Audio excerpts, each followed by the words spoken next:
Então, vamos lá, gente, dando continuidade. Nós paramos nesse slide em que eu e Mariana fizemos um resumo dos parâmetros de estimulação na eletroterapia pélvica quando o nosso fim é a analgesia, quando a nossa intenção é a analgesia. E aí, na coluna da esquerda, a gente colocou várias possibilidades de tratamento entre dor e incontinência urinária, porque a última, inibição do detrusor, tem a ver com a incontinência de urgência, tá? E nas outras colunas, a gente foi colocando os parâmetros para cada tipo de situação, tá? Então, a dor pélvica crônica, a dor pélvica aguda, por exemplo, que é a primeira delas, será utilizado o TENS convencional. A largura de pulso vai estar entre 45 e 75, com uma frequência mais alta, de 100 a 150. E o eletrodo vai ser aplicado no local da dor e também na saída do nervo.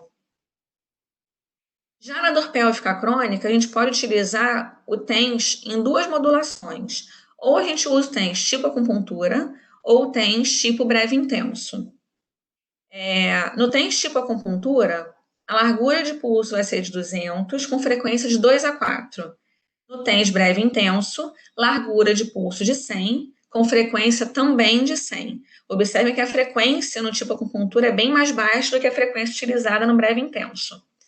A aplicação dos eletrodos vai ser igual nos dois casos e também igual à aplicada na dor pélvica aguda. Tá? Quando a gente pensa no caso do vaginismo, o TENS que mais nos traz efeito é o TENS do tipo acupuntura também. E aí, nesse caso, a largura de pulso vai ser de 200, com frequência de 2, uma frequência bem baixinha. E aí, a aplicação do eletrodo, nesse caso, ela pode ser feita de duas formas. A primeira delas, a gente normalmente inicia com a primeira opção, que é com eletrodo de superfície autoadesivo colocado nas paredes laterais da vagina, tá? Por que, que a gente já não inicia com o eletrodo intracavitário? Porque o vaginismo, ele provoca uma dor intensa na musculatura pélvica e na vagina. Essa mulher não aguenta penetração nem de dedo durante o exame de toque, por exemplo. Imagina um eletrodo com estímulo elétrico. Ela não vai suportar. Na verdade, ela não vai nem permitir que você introduza o eletrodo ali. Então, no início, para essa paciente, é necessário que a gente comece com autoadesivo nas paredes laterais da vagina e só depois da intensidade da dor já ter diminuído, que a gente consegue utilizar o TENS intracavitário. Por isso, ele entra como segunda opção. Tá? No último caso dessa tabela, na inibição do detrusor, que é um estímulo que a gente precisa fazer nos tipos de incontinência de urgência, o TENS vai ser do tipo acupuntura também, com uma largura de pulso igual à do vaginismo, de 200, e a frequência pode variar de 2 a 10. O eletrodo, ele vai ser autoadesivo, aplicado no nervo tibial posterior e na região parasacral na altura de S2 a S4. Tá? Pode passar. Vocês se lembram? Teve um encontro online com a Leandra, que ela explicou sobre essa situação, a última situação da tabela anterior para vocês? Se lembram disso? Lembro alguma coisa dela ter falado assim sobre o nervo tibial É por causa da área do nervo, né? Por isso a gente aplica bem na direção do nervo tibial e também aplica na lombar, né? Na altura de S2 a S4, porque tem relação com essa área também, tá? Por conta da inervação mesmo. E aí, a gente fez uma outra tabela para vocês. A gente é muito boazinha, né? Fala sério. Olha o resumo pronto para vocês aí. Tem que decorar essas tabelas aí para avaliação, hein, gente? Porque ela tá pronta aí para vocês, tá? É só decorar agora. Sobre fortalecimento muscular. Aí agora são outros objetivos, né? A gente está falando agora de incontinência de esforço, incontinência mista, incontinência por transbordamento, ejaculação precoce e disfunção erétil. São situações em que a gente não vai visar a analgesia, a gente vai visar o fortalecimento muscular, ok? A tabela anterior tiveram aquelas situações, porque aquelas situações exigem analgesia. Agora são situações que a gente vai objetivar o fortalecimento. E aí, no primeiro caso, que é a incontinência de esforço, a gente vai utilizar o FACE, com largura de pulso de 200 a 400, com uma frequência que vai depender das fibras a serem estimuladas. Se você for estimular as fibras fásicas, vai ser com frequência de 65 a 80. Fibras tônicas, 35 de frequência. Em ambos os casos, eletrodo intracavitário. Na incontinência mista, o TENS tipo acupuntura ou o FACE. Se for aplicar o TENS tipo acupuntura, a largura de pulso vai ser de 200, com frequência de 2 a 10. E se for FACE, largura de pulso de 200 a 400. E aí, mais uma vez, se forem fibras fásicas, 65 a 80 de frequência. Fibras tônicas, 35 de frequência. No caso da incontinência mista, em que a gente aplica o TENS tipo acupuntura, a aplicação vai ser autoadesivo, tá? Com eletrodo autoadesivo, no nervo tibial posterior e na região parasacral. No caso do FACE, a gente vai aplicar o eletrodo intracavitário. Tudo bem? Deu para entender isso na tabela, né? A divisão. Próxima incontinência de transbordamento. Vamos utilizar o TENS com uma largura de pulso de 200 e frequência também de 200. Eletrodo intracavitário. Ejaculação precoce e disfunção erétil, em ambos os casos, vamos utilizar o FACE, sendo que na ejaculação precoce, largura de pulso de 200 a 400, com frequência de 35 a 80, e o eletrodo vai ser intracavitário também. Na disfunção erétil, a largura de pulso do FACE vai ser de 400 a 600, ou seja, maior do que a largura de pulso para ejaculação precoce, mas a frequência vai ser mais baixa, de 15 a 50. E a aplicação vai ser eletrodo na base do pênis e eletrodo no núcleo fibroso. Jansen, depende da sua intenção de contração, né? Lembra que, no caso do TENS, a gente tem um tempo mínimo de 20 minutos de estimulação, tá? No caso do FACE, o tempo não é calculado desse jeito, porque você coloca lá a estimulação de contração, de relaxamento, tempo de descanso. E aí, o cálculo do tempo total vai ser baseado nisso, no tempo de cada coisa que você faz, tá? Mas vai depender da área, do tipo de estimulação que você vai fazer. Não tem uma receita de bolo para o tempo mínimo e máximo. Tudo bem, gente? Posso passar? Por mim, pode. Então vai, Alderson. Próximo slide. Só recapitulando uma coisinha que ficou lá atrás, vocês viram que no último caso, a aplicação também é feita no núcleo fibroso central, ou também chamado de centro tendinoso do períneo, lembra? Alguém se lembra o que é essa área? Onde ela fica?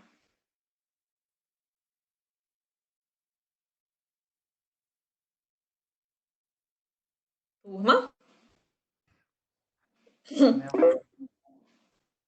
Isso, o Jansen escreveu aqui atrás da vagina, na verdade na mulher é aquele espacinho entre o canal vaginal e o ânus.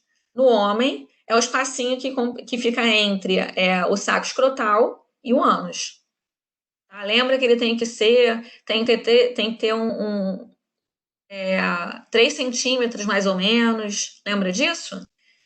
Porque se ele tiver mais do que isso, significa hipotonia. Estão lembrados? Sim, comecei a lembrar agora. Tá bom? Então, esse é o senso tendíneo do períneo. Então, naquele último caso ali, a gente vai aplicar o eletrodo de superfície naquela área, naquele espacinho ali, para estimular, tá? Porque ele é feito de musculatura. Então, vamos lá, seguindo. Como utilizar a eletroterapia pélvica? Inicialmente, a gente deve utilizar, em todos os casos que foram citados, né, de maneira isolada, ou seja, com paciente estando em decúbito dorsal. Se for para fortalecimento, a gente vai associar a contração voluntária e, em seguida, associar movimentos funcionais. Por exemplo, sentar, levantar, exercícios com a bola suíça, subir e descer escadas. O que significa isso, né? Quando a gente está iniciando o trabalho, né, de fortalecimento com a eletroterapia, seja TENS ou fez, a gente vai aplicar, até com biofeedback também, tá? A gente vai aplicar primeiro com o paciente deitado, em decúbito dorsal e relaxado. Vai ser só a estimulação do próprio aparelho. O máximo que a gente vai fazer depois, né, já um pouquinho mais à frente, é solicitar que ele contraia a musculatura sem gerar movimento, ao mesmo tempo que o estímulo acontece. Mais adiante, a gente vai começar a trabalhar, além da contração voluntária, também exercícios funcionais durante o momento da estimulação.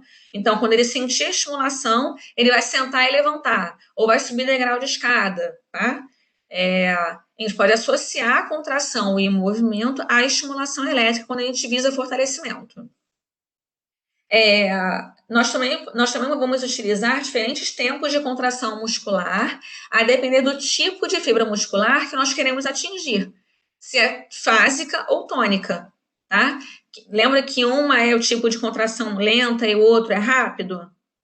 Lembra disso? E aí, quando é a contração lenta, o paciente contrai e mantém.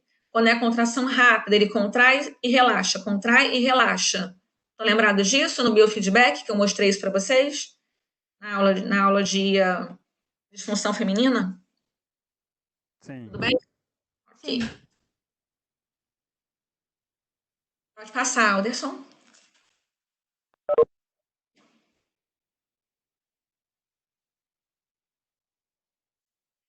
E aí, outras formas de fortalecimento muscular pélvico. Agora a gente vai falar exclusivamente do biofeedback, também de uma forma resumida, porque vocês já devem estar cansados de ouvir falar em biofeedback, né? Espero eu.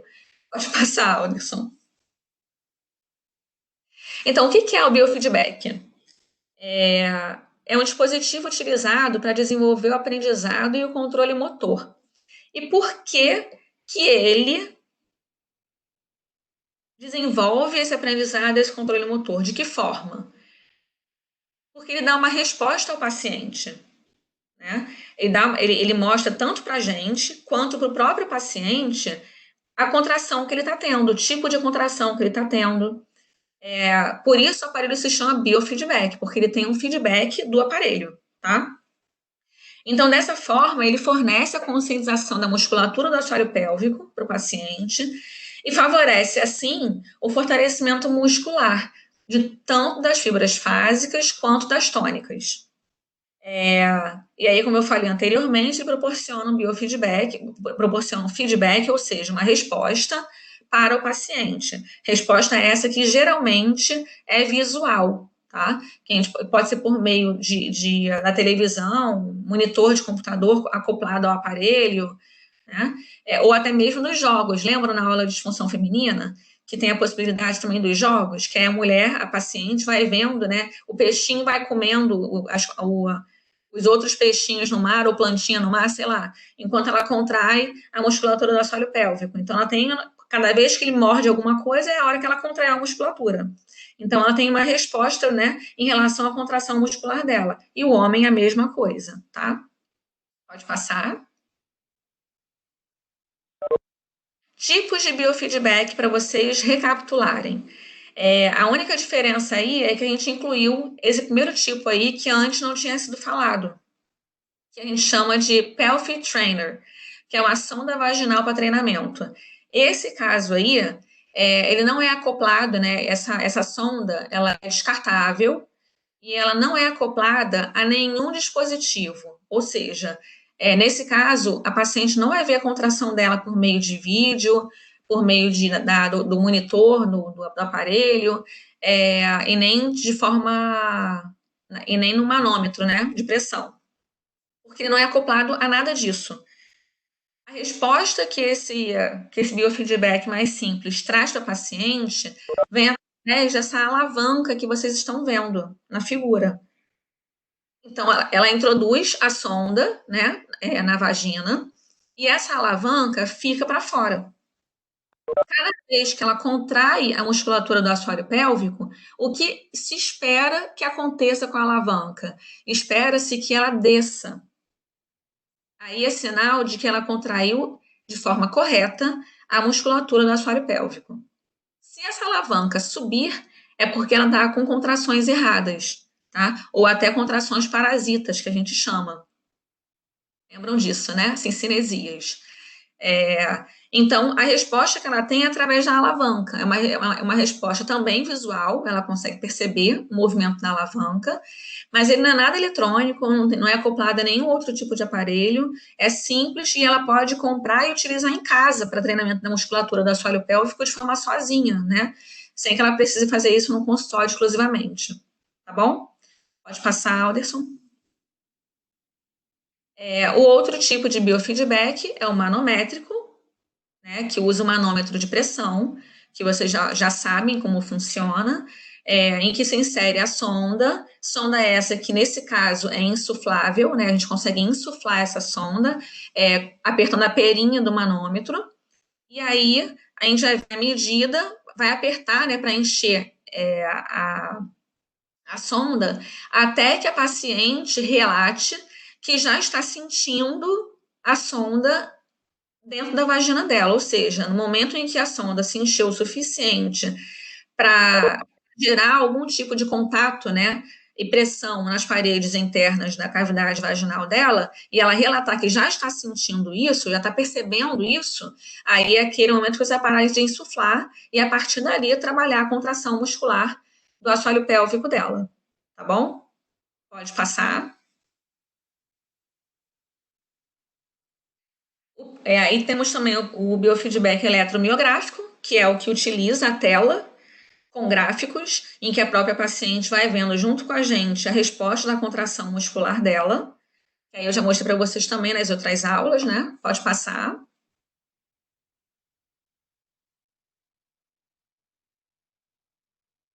E o biofeedback que utiliza jogos, que eu também falei para vocês naquela aula de saúde da mulher, de disfunção feminina.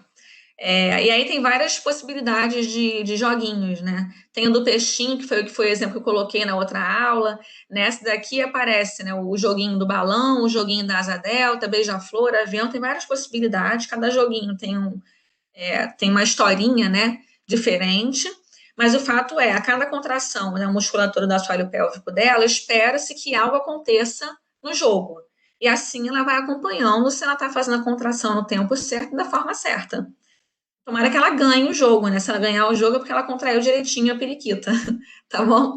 Essa é a possibilidade do biofeedback através dos jogos. Pode passar, Alderson. E aí, chegamos no momento do vídeo, tá? Pode tirar essa apresentação, Alderson, por favor?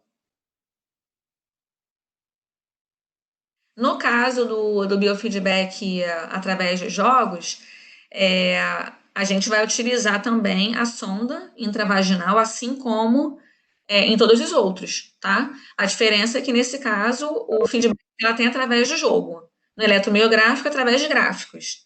No de pressão, é através de um manômetro. E naquele outro mais simples, é através da alavanquinha que sobe e desce. Tudo bem?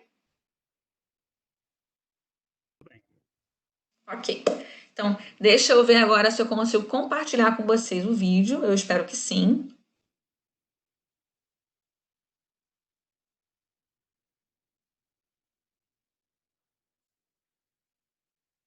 Vamos lá.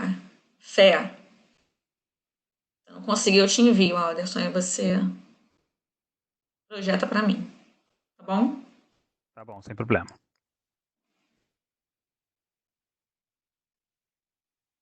Vamos lá. O vídeo vai falar para vocês primordialmente sobre a utilização do biofeedback, tá? Mas ela também, no vídeo, a fisioterapeuta também fala alguma coisa sobre sondas de outras estimulações elétricas, tá? Como TENS, intracavitário, FEIS, tá legal? Não é longo, eu separei alguns trechos específicos que eu quero que vocês vejam e eu vou passando para esses trechos para vocês. Então, prestem atenção. É um vídeo, só para vocês saberem, tá?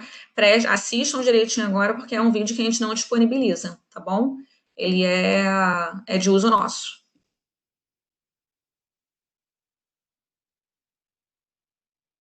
Determinar que os exercícios que o nosso paciente está executando estejam sendo bem empregados e bem executados. A sonda do biofeedback manométrico, nós vamos utilizar um preservativo não lubrificado. A colocação do gel.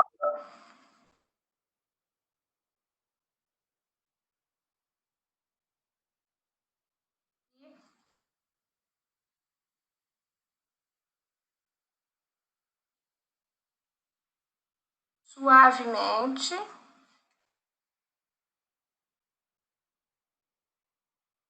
O balonete, então, é introduzido no paciente.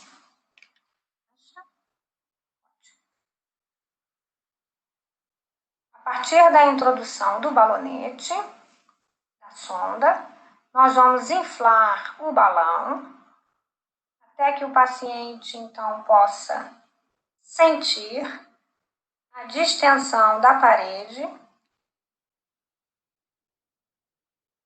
de forma confortável. Nós agora vamos iniciar com a orientação dos exercícios que o paciente vai executar, de acordo com o objetivo proposto pela terapia.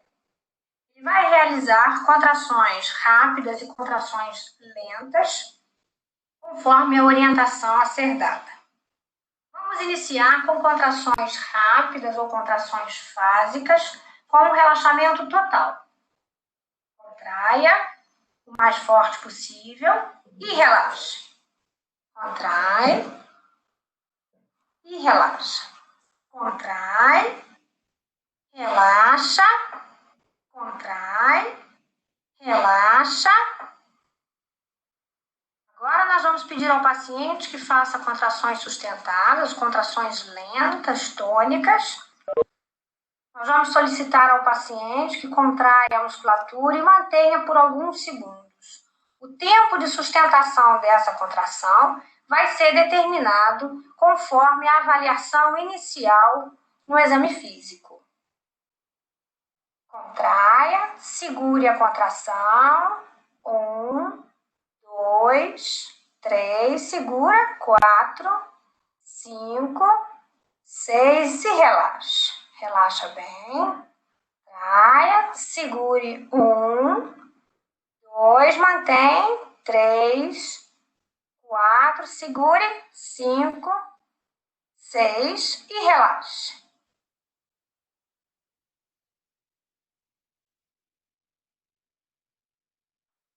Na fase mais avançada de tratamento, nós vamos trabalhar o paciente em posição de pé, sempre orientando a esse paciente que realize a contração muscular antes de qualquer situação de esforço para impedir a perda urinária ao esforço.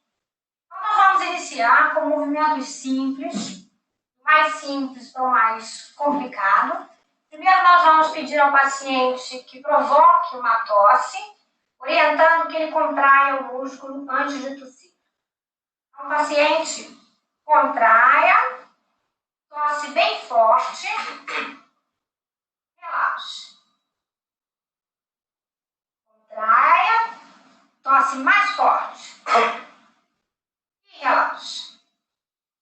Agora, nós vamos pedir ao paciente que faça um movimento de agachamento, contraia, agache, mantenha a contração, um pouco mais, abaixa um pouco mais, dobrando o joelho, mantendo a contração, mantém, agora sobe, segurando a contração e relaxa. Mais uma vez, contrai o músculo, agacha, volta, mantendo bem a contração, mantém e relaxa.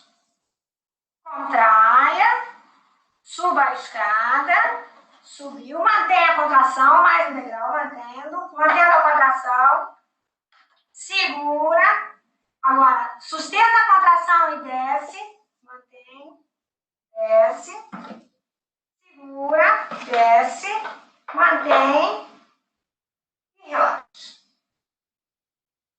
Contraia, suba a escada, mantendo a contração, segura, agora sustenta a contração e desce, mantém, desce, segura, desce, mantém e relaxa. Um exercício de esforço maior, o paciente vai contrair e realizar a marcha parado. Contraia e caminha. Parado no mesmo lugar, mais forte um pouco. Mantenha a contração. Você vai parar a marcha, mantendo a contração. Para a marcha, segura um pouquinho mais e relaxa.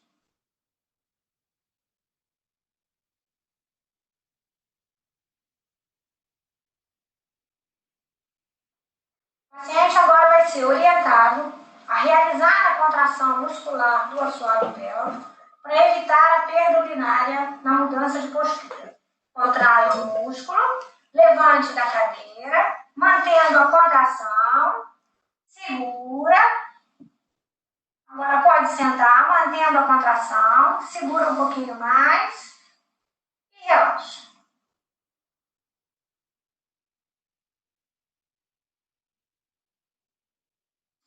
Contrai o músculo, isso, força, vai, agacha. Mantenha a contração, pega o peso. Muito bem, sobe. Agora desce. Mantendo a contração. Solta o peso, subiu, mantém e relaxa.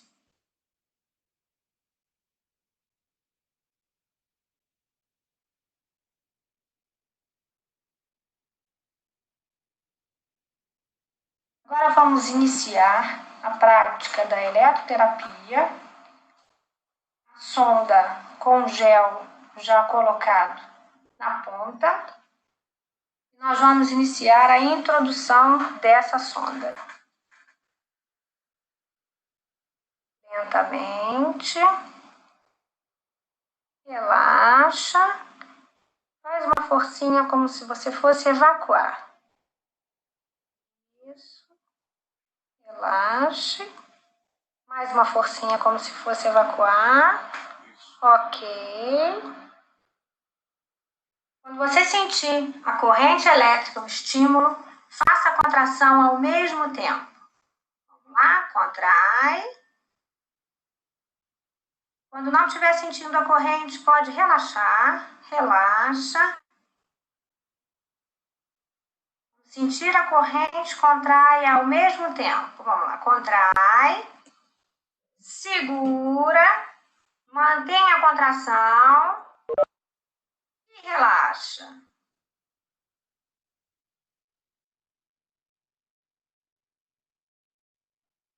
Tanto para homens como para mulheres, em hiperatividade vesical e algumas algias perineais, onde haja algum impedimento para utilizar eletrodo cavitário, podemos utilizar a corrente interferencial.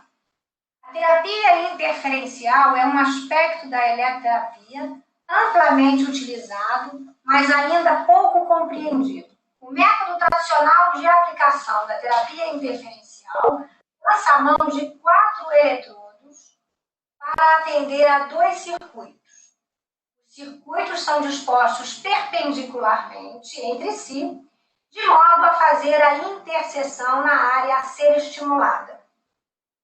A amplitude modulada está contida principalmente num padrão em forma de flor entre os grupos de eletrodos.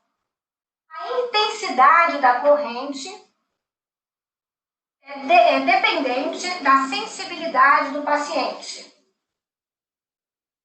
No momento em que o paciente começa a sentir a passagem da corrente, é considerada a intensidade ideal.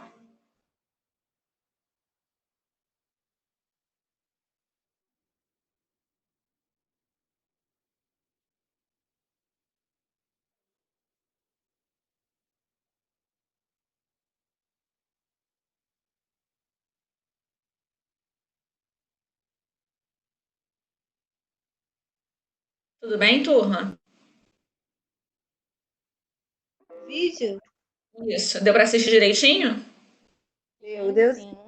Deu. Eu vou colocar um outro agora para vocês.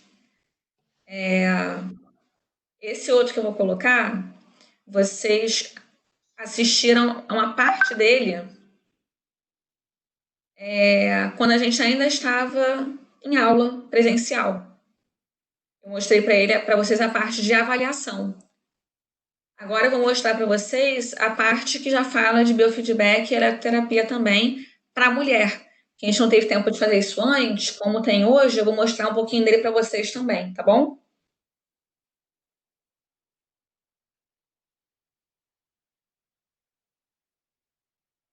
Vamos lá.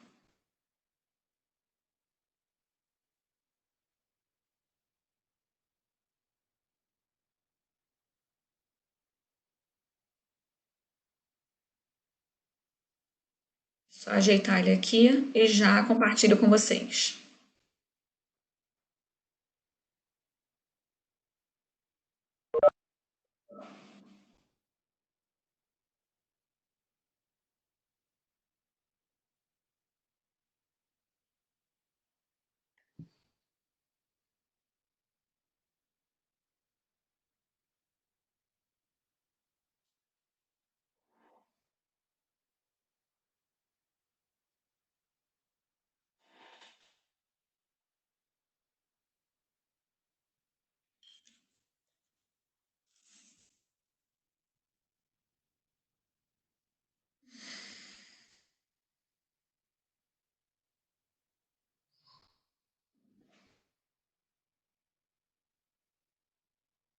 Estão vendo? Sim. Sim, vou apertar o play, tá?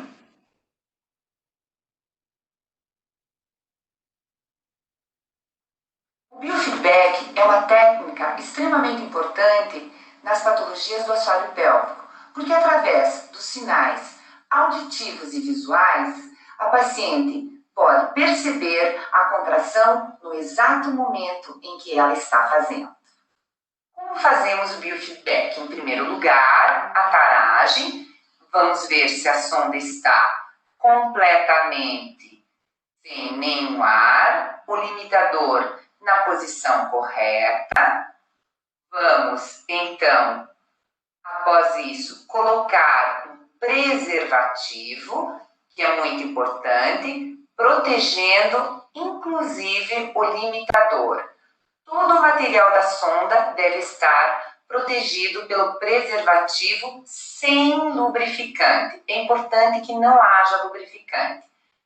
Vamos, então, fazer a colocação com o gel na ponta, de forma muito delicada. Abrimos os pequenos lábios, colocamos a sonda lentamente no canal vaginal até o limitador. Após colocarmos o limitador na posição correta, devemos esperar alguns minutos para que a sonda se adapte ao meio antes de fazermos a taragem.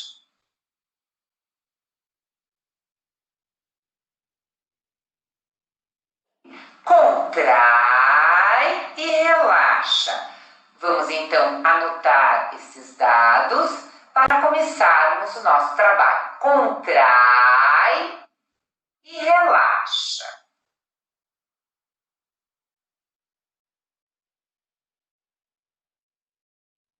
Pedimos para a paciente contrair, manter a contração, manter a contração, manter a contração e relaxar. Sempre com um relaxamento entre uma contração e outra, e o tempo de trabalho é igual ao tempo de repouso.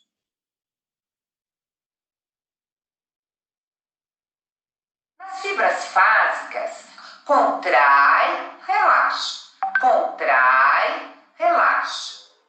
E depois, um tempo de relaxamento, que é, no mínimo, 2 vezes o tempo de trabalho.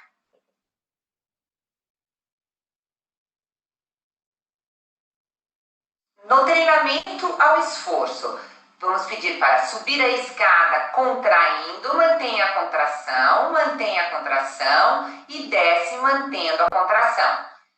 Mantenha a contração e desce mantendo a contração.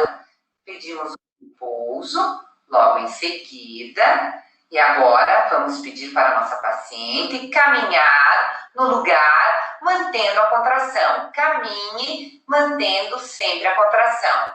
Caminhe, mantendo sempre a contração. Logo após, pedimos também um relaxamento. Agora pule. Pule de novo. Muito bem. Agora pule. Pule de novo. Muito bem. Um relaxamento em seguida.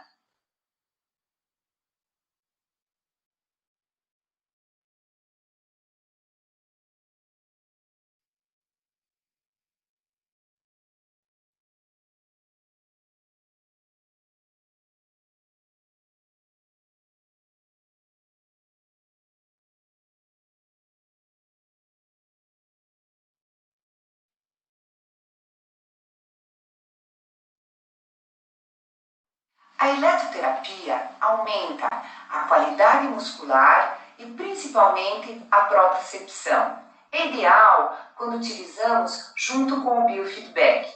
Quando a nossa paciente não consegue de forma alguma entender como é contrair a musculatura do assoalho pélvico, a eletroterapia é um excelente recurso. Para fazermos a eletroterapia, devemos colocar uma quantidade suficiente de gel na ponta da sonda para que haja uma boa condução elétrica. Colocamos a sonda lentamente, numa posição para baixo e para frente, introduzindo todos os anéis dentro do canal vaginal. Antes de fazermos a eletroterapia, vamos ver o que acontece com a sonda. Se essa sonda ela fica ou não dentro do canal vaginal. É muito importante. Eu peço para a minha paciente contrair algumas vezes e relaxar para ver o que acontece. Todos os anéis devem estar dentro do canal vaginal. Eles não podem sair, porque isso causa uma sensação desagradável. É isso que estamos vendo. E esse tipo de situação não pode acontecer. Então, devemos segurar a sonda quando existe a possibilidade de a sonda não fixar. Contrai, mantém, mantém, mantém e relaxa. Para as fibras do tipo 2, contrai e relaxa. Contrai e relaxa.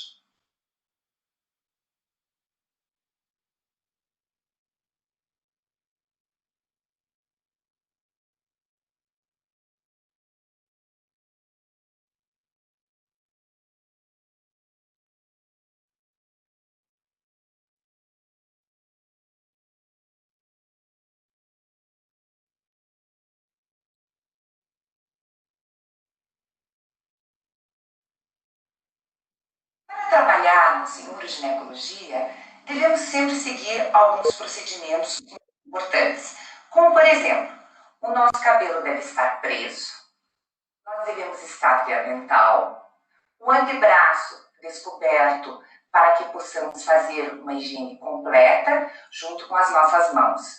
Durante todo o procedimento, nossas mãos estão protegidas por luvas. Além disso, é muito importante também o posicionamento da nossa paciente dentro da sala de exame. Ela deve estar devidamente bem posicionada, com avental, se sentindo protegida, e a área que ficará em observação é a área que necessitamos, ou seja, a região perineal ou região abdominal, quando vamos solicitar. Além disso, a nossa paciente deve estar em contato direto com a tela do computador, para que ela possa seguir tudo o que é feito de forma didática, tanto o biofeedback como a eletroterapia. Ela pode observar de forma simples o que ela deve fazer. Além disso, todo o nosso material que utilizamos também deve estar muito próximo das nossas mãos. Nós devemos fazer a taragem, o biofeedback, a eletroterapia de forma simples, diretamente, um após o outro, com muita facilidade. Então, a instalação deve ser muito simples e muito correta. O primeiro procedimento que fazemos é a taragem. Para fazermos a taragem, fazemos a introdução da sonda, que deve estar devidamente protegida com o preservativo. Após colocarmos a sonda, aguardamos de 2 a 3 minutos, porque sabemos que deve haver uma acomodação da sonda à mucosa vaginal. Ocorrerá aquecimento, e esse aquecimento pode alterar os dados manométricos. Durante esse tempo, podemos pedir contrações à nossa paciente para que ela faça de forma correta, então, a taragem. Após esses 2 a 3 minutos, vamos então iniciar a taragem. Colocamos iniciar, vamos fazer então inflar, nós inflamos mais ou menos de 20, 30, 40 ml, até a paciente sentir o contato da sonda com as paredes vaginais. Eu observo se a sonda está no posicionamento correto, então aí eu fecho e vou reiniciar. Reiniciando, eu peço então para a minha paciente, contrai e relaxa. Depois que ela contrai e relaxa, eu espero finalizar a tela, fecho a tela do computador e posso então começar a minha sessão de biofeedback. Agora vamos ver, após termos feito a taragem, o biofeedback. Num programa já preparado, por exemplo, de fibras do tipo 1, vamos ver como a nossa paciente se comporta em tempo real. Eu coloco o biofeedback e peço a ela que contraia em seguida, seguindo a tela do computador. Vamos ver como isso acontece. Em primeiro lugar, então eu vou executar o programa. Executando o programa, eu vou iniciar, porque a taragem já foi feita. Contrai, mantém a contração e relaxa. Sempre com um tempo de relaxamento, explicando que esse tempo é importante que ela relaxe corretamente. Contrai, tenta manter sempre na linha e relaxe. Muito bem, ela está fazendo corretamente. Vamos observar mais uma vez. Aqui vocês podem ver que ela está fazendo relaxamento, contrai, e uma tela a 60%. Eu estou trabalhando as fibras tônicas, fibras do tipo 1. Vamos ver agora, fechando o programa, vamos fazer a mesma coisa com as fibras do tipo 2. Vamos selecionar o programa que eu já preparei de biofeedback de fibras do tipo 2 para executarmos o programa. Vamos executar o programa. Nós já fizemos a taragem, então vamos iniciar diretamente. Contrai, relaxa. Contrai, relaxa. Tenta fazer mais rapidamente. Contrai, relaxa. Muito bem. Sempre com uma tela de relaxamento. Como são fibras do tipo 2, é importante que ela faça um relaxamento bem adequado. Contrai, relaxa. Contrai, relaxa. Tente seguir. Contrai, relaxa. Agora sim, muito bem. E eu observo, nesse momento que ela está fazendo na tela, se ela está fazendo a contração correta. Agora eu vou observar. Contrai, relaxa, perfeito. Eu sigo a contração, muito bem, observando tanto na tela como na parede vaginal, se há uma contração correta. É muito importante.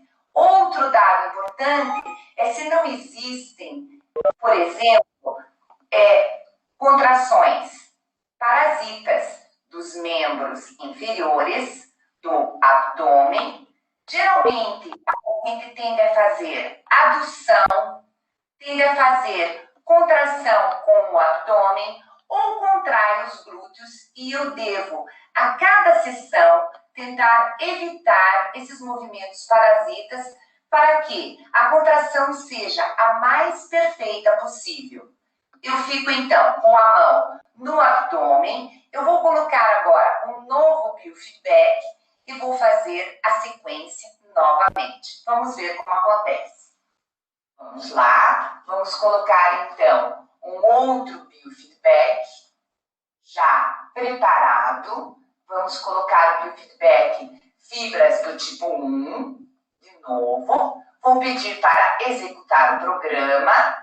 Iniciar, contrai. Eu observei que ela já faz corretamente na tela, observando na tela a contração e o relaxamento, com a minha mão no abdômen, observando a região do glúteo e da face interna de coxas e vendo se ela não faz adução. Observo bem e peço para ela, então, fazer a contração. Ela está no relaxamento e agora eu vou pedir para que ela faça a contração. Muito bem, contrai. Eu observo se ela está fazendo corretamente. É importante a cada sessão fazermos esse tipo de procedimento. O Bagraph é uma forma simples de fazer o biofeedback. Quando não temos a possibilidade de acompanhar o tratamento pelo computador, podemos fazer através do Bagraph. O que significa?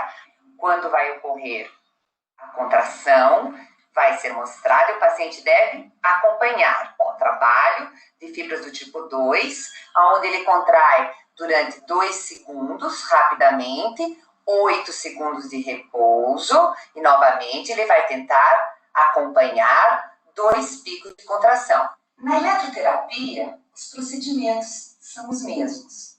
Nós podemos, em primeiro lugar, fazer um programa adequado para o nosso tipo de tratamento. A corrente vai começar a passar após o repouso. Vamos ver então essa corrente passando. E você contrai ao mesmo tempo. Contraia, exatamente, relaxe. As fibras do tipo 2, então, é uma corrente que passa rapidamente e a paciente vai contrair rapidamente quando passa. Contrai, mantém a contração, exatamente, e relaxa. Perfeito! Ela está fazendo sem utilizar nenhum movimento parasita.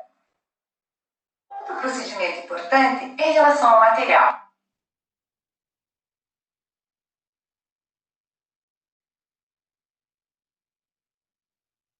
Tudo bem, gente? Turma? Deu para assistir, para ouvir direitinho? Deus. Eu sei.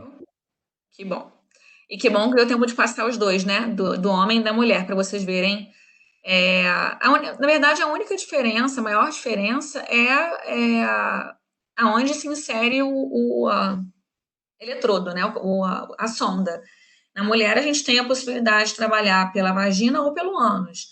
Sendo que o ânus é um pouco desconfortável, já que a mulher tem a vagina, por que não fazer por ela, né? No caso do homem, não tem possibilidade, é sempre no ânus, porque é o único canal que ele apresenta, tá bom? Então vamos lá. Algumas pessoas saíram da aula já, né?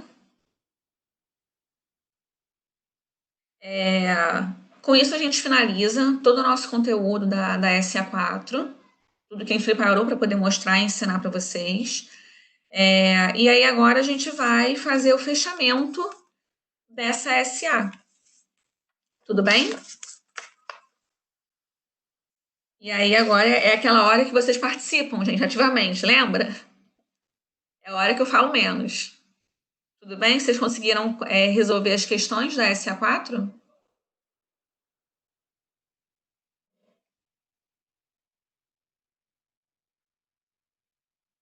Turma?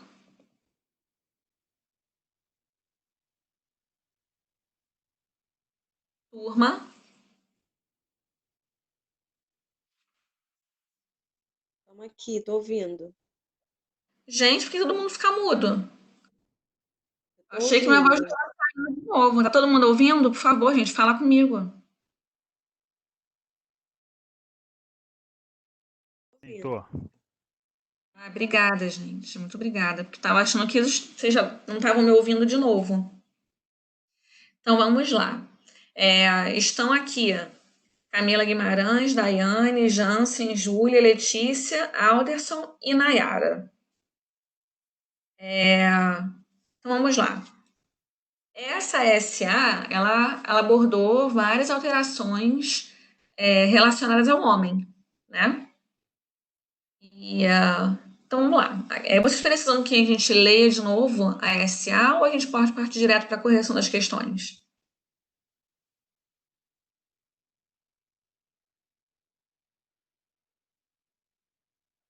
Doutora, Oi.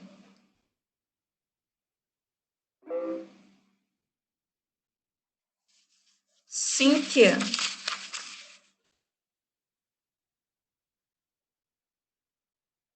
Turma. Vocês podem falar comigo, gente? Eu gosto que a senhora faça a leitura novamente, mas eu não sei se o pessoal vai querer também. Eu gosto de ver porque a gente. Gato comeu a língua de vocês hoje? Foi que eu pergunto e ninguém me responde? Então tá, vou compartilhar para a gente ler. Tá ouvindo? Eu tô ouvindo, mas é que vocês demoraram 3 horas para me responder. Ai, meu microfone tá ruim mesmo. Eu tinha falado, mas não, parece que não escutou.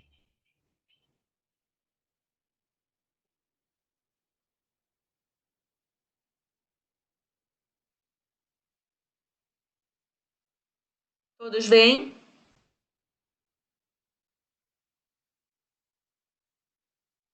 Turma, todos conseguem ver? Gente, não responde escrevendo não, porque eu não vejo. Vocês têm que falar comigo. Quando eu compartilho o material, eu não vejo vocês. Sim, tá dando para consigo ver. ver. Obrigada. Então, eu me abstenho da leitura hoje, tá? Então, eu gostaria de voluntários para começar e cada um lê um parágrafo, sem que eu precise ficar chamando um por um. Pode ser? Ou eu preciso ficar chamando?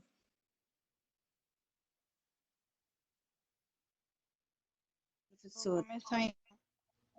Obrigada.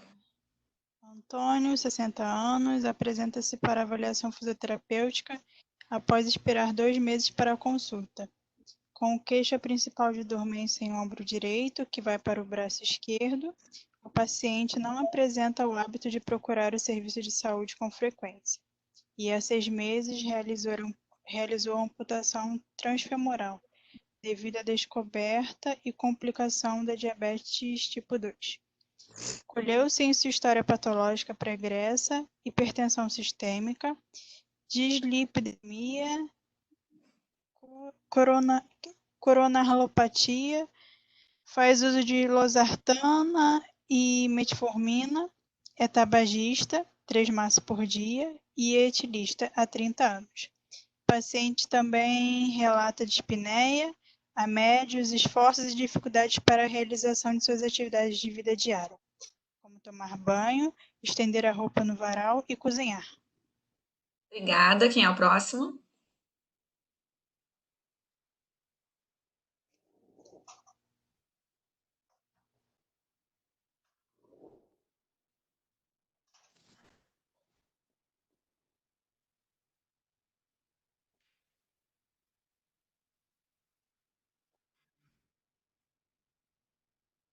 Gente, estou esperando.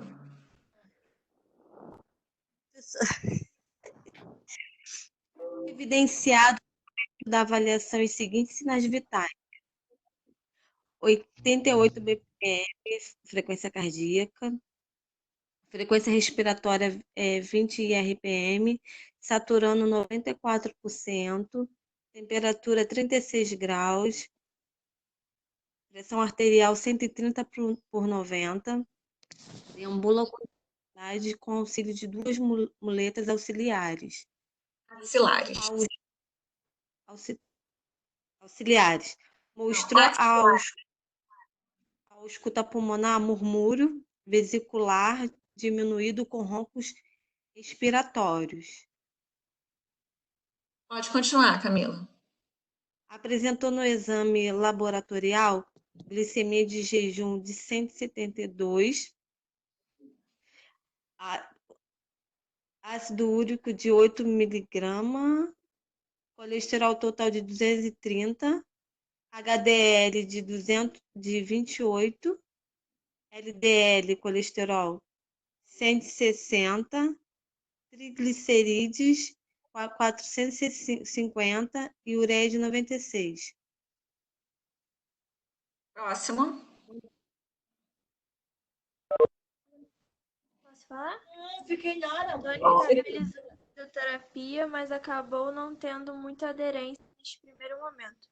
Antônio atualmente tem 65 anos, mas há 10 anos percebeu que apresentava dificuldade de ereção em algumas relações sexuais e em outras. De permanência de rigidez peniana. Não reapresentava mais rigidez matinal ou tumescência noturna. Além disso, observou que durante a micção apresentava. Ih, me perdi. Está no meio da tela. Além disso, observou que durante a micção a situação de jato fraco e algumas vezes sensação de esvaziamento com goteamento pós-miccional. Como o pai de Antônio tem câncer de próstata, Antônio, desde 45 anos, visitava seu urologista anualmente e a resposta era sempre a mesma. Os níveis do seu PSA estão adequados para a sua idade e o toque não registrou nada de errado com a sua próstata. Não tem mais nada. Próximo. Obrigada, Lê. Nada. É que não tá aparecendo mais nada. Ah, entendi. Um pouco. Super nada. Vai. Um pouco aumentada, sim, mas normal. Pode falar, professor? Pode. Continue com o remédio do colesterol e com os exercícios físicos que está indo tudo bem. Parabéns. Antônio relata que seguia a vida trabalhando, se exercitando em natação, tomando menos cerveja, comendo menos carne nos churrascos entre amigos e tentando reduzir o consumo de massa por causa dos carboidratos. Em uma das consultas, o urologista não gostou do resultado do PSA total, que veio 14 ml, além da próstata mais aumentada no toque anal. Encaminhou Antônio para o exame de biópsia, core biopsy, que revelou presença de adenocarcinoma, que eu não estou chegando lá, peraí. Adenocarcinoma, Gleason 7 igual a 3 mais 4, com invasão perineural com estadiamento 2.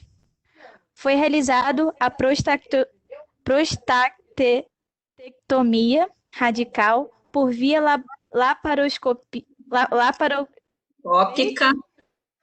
tópica, sem indicação de radioterapia ou braquiterapia.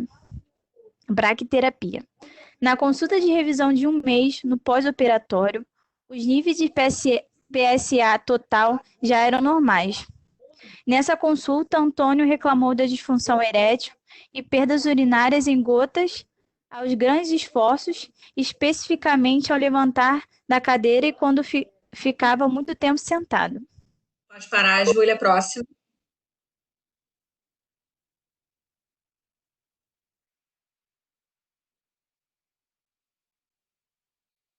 Jansen, cadê você? Liga esse microfone e lê pra gente. Quem começou lendo foi Nayara ou foi Daiane? Jansen, eu não consigo ver o que você está escrevendo. Eu, Daiane. Então, Nayara, cadê você, Nayara? Lê também. Tô esperando vocês dois lerem, Jansen e Nayara. O Jansen disse que está sem microfone no computador. Eu também. Eu nunca uso fone de ouvido, eu sempre fico direto. Posso ler? Pode, por favor. Em uma das consultas, o urologista não gostou do resultado do PSA total que Não, veio.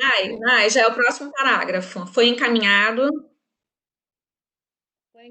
à fisioterapia 3 meses após a cirurgia. Foi então que voltou ao serviço com mais interesse.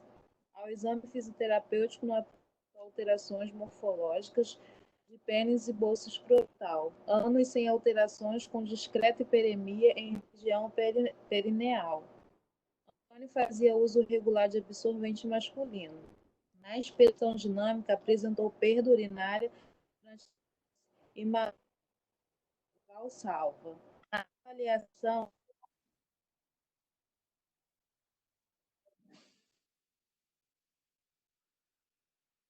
Nayara.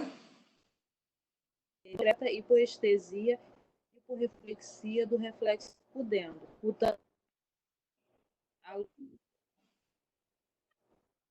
Oi. Nayara. Oi, tá sumindo sua voz.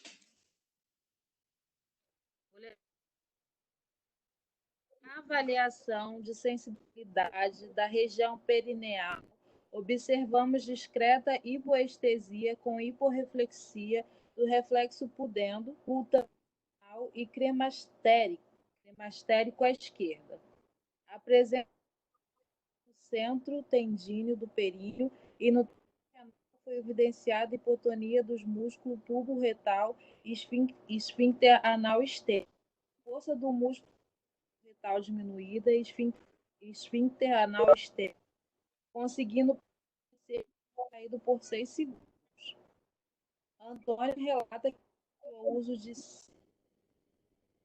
sildenafil 50 mg diário ou alprostadil IC 3 vezes por semana, práticas masturbatórias e dispositivos de ereção a vácuo.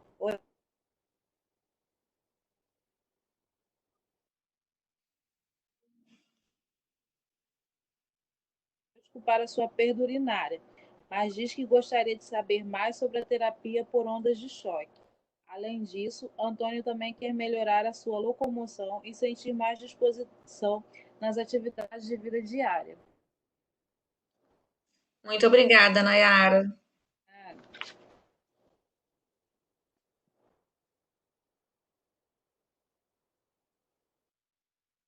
Nayara, você está no transporte?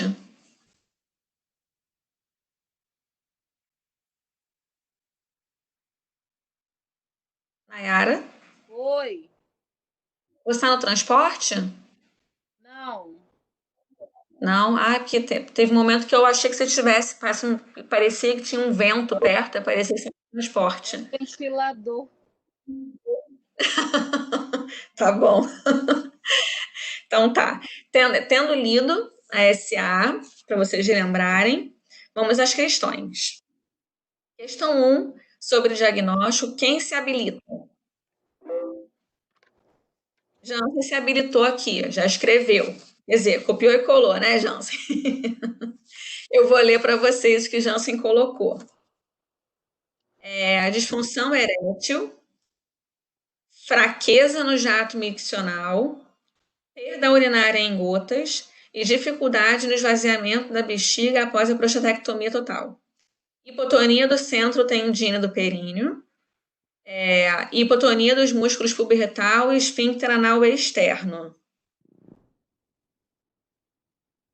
Tá. Em relação ao que ele apresenta no pós-op, ok. Mas no início do caso clínico, a gente coloca outras funções alteradas dele. Pode falar, Júlia. Tem também a questão da dormência em ombro direito, que vai pro. Esse também é um caso que a gente poderia avaliar? Exatamente, e não é só isso, não. E tem também. Eu tinha anotado aqui, mas cadê? A relação da dispneia também é não, né? Lógico, a fisioterapia respiratória. Dispneia, porque às vezes de ossos, é isso aí, né? Ele também relata dificuldade na a realização das atividades físicas diárias. Isso. E também relata dificuldade para deambular, né? Já que ele é amputado, com auxílio das duas muletas, né? Então, é algo que a gente também precisa trabalhar nele. E no meio do caso clínico, do início para o meio, onde a gente coloca os sinais vitais dele, também tem uma pequena alteração lá que diz respeito à nossa atuação. Quem consegue identificar? Não, Jansen, diabetes seria um diagnóstico clínico. Em relação aos sinais vitais. Coloca lá pra gente, professora. Eu tô sem ele aqui.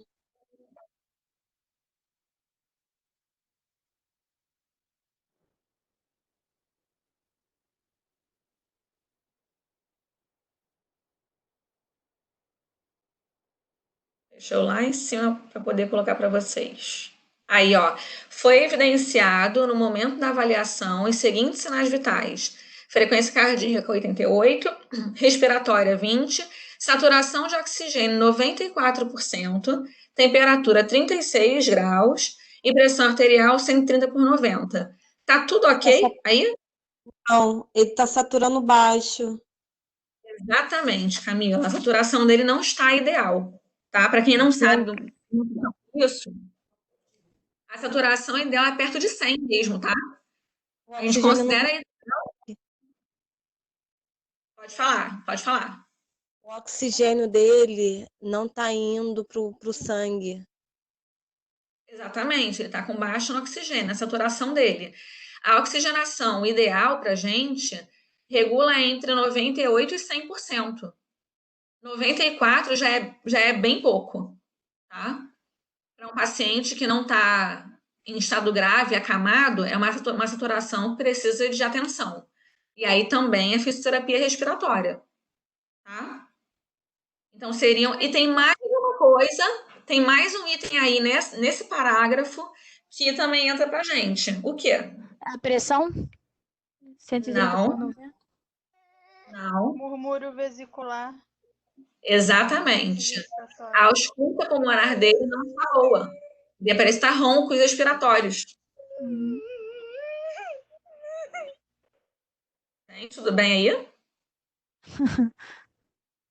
Quem é que tá chorando? Não sei, eu acho que é a Dai, né? É a Mirella. É Mirella? Tá bom. Que susto. Então é isso. O murmúrio vesicular dela também não tá bom, né? Ele tá menos audível do que deveria estar e ainda apresenta roncos respiratórios. Tá? Isso é sinal de secreção. Então a gente também precisa atuar em cima disso. Fisioterapia respiratória de novo. Ele pode estar com pneumonia, professora? Pode estar. Fato de repente, até o fato dele ter ficado acamado, dele ficar, de repente, de ter menos movimento hoje em dia, né? Pode ser que ele passe muito tempo deitado, tá ventilando mal os pulmões dele por conta disso, é uma possibilidade, tá? E é tabagista? E é tabagista há muito tempo, e não fuma pouco, né? Pelo que vocês viram ali, são 3 maços por dia. Quantos cigarros tem em um maço? Eu nem sei. Eu sei que 3 maços com certeza é muita coisa para um dia, né? Uns 20 e pouco, eu acho. É muita coisa, né? Então, ele realmente precisa de uma fisioterapia respiratória para melhorar a condição cardiovascular dele, pulmonar, saturação, condicionamento físico, tá? Então, esses seriam os itens do diagnóstico funcional dele. Tudo bem? Vocês conseguiram pegar tudo? Conseguiram? Posso passar para a próxima? Vamos lá. Ô Jansen, você esqueceu de uma coisa no seu diagnóstico em relação ao finalzinho do. Tá bom, Dai. Em relação ao finalzinho dessa parte do pós-operatório. Tem mais uma coisa aí faltando, que eu observei agora. A questão do reflexo dele. Os reflexos dele não estão bons, né? Os 3 reflexos estão diminuídos, se eu não me engano, né? Pelo caso clínico. Não é isso que diz?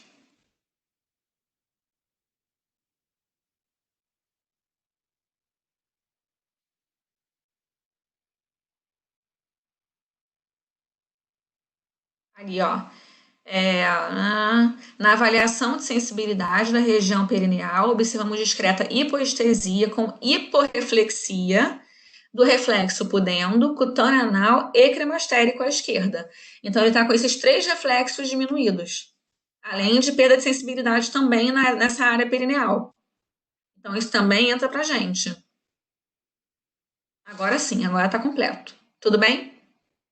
Todo mundo conseguiu pegar? Sim ou não? Sim. Sim, professora. Okay. Passamos para a questão 2, então, que são os nossos objetivos. Quem quer falar? O que colocou? Eu posso citar algumas coisas aqui, professora. Pode falar. Ganhar capacidade pulmonar, fortalecimento, sensibilidade também pode ser. Acho que é isso, professora. Tá. Vamos melhorar um pouquinho, Camila? Lembra sempre que quando a gente fala de objetivo, tem que ter o verbinho na frente, né? Então, melhorar a capacidade pulmonar dele, aumentar a força muscular. E aí você fala de força muscular o quê? Global, da musculatura do assoalho pélvico. Aqui você se refere a tudo. Então, defina o que você quer ganhar, tá? Assoalho pélvico. Só do assoalho pélvico?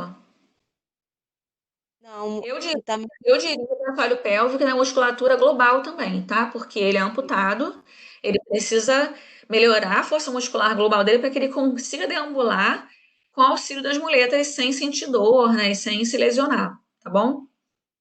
Então, no caso dele, é importante que a gente faça um trabalho global, mas especificamente também da região perineal por conta da questão da incontinência, tá? Sim. Mais o que a gente pode trabalhar nele? O que mais seria objetivo nosso? Nayara Adequar colocou os reflexos, treinar marcha, melhorar, adequar a sensibilidade, como ela já falou. perfeito, adequar a sensibilidade, adequar os reflexos. O que você falou da marcha? Melhorar a Treinar marcha. marcha, melhorar, treinar, né? Treinar marcha, a Nayara colocou a mesma coisa aqui, ok. Bom. Mais o quê? Mais coisa. Adequar o tônus do centro tendíneo. Adequar o tônus dessa musculatura, ok. Mais o quê?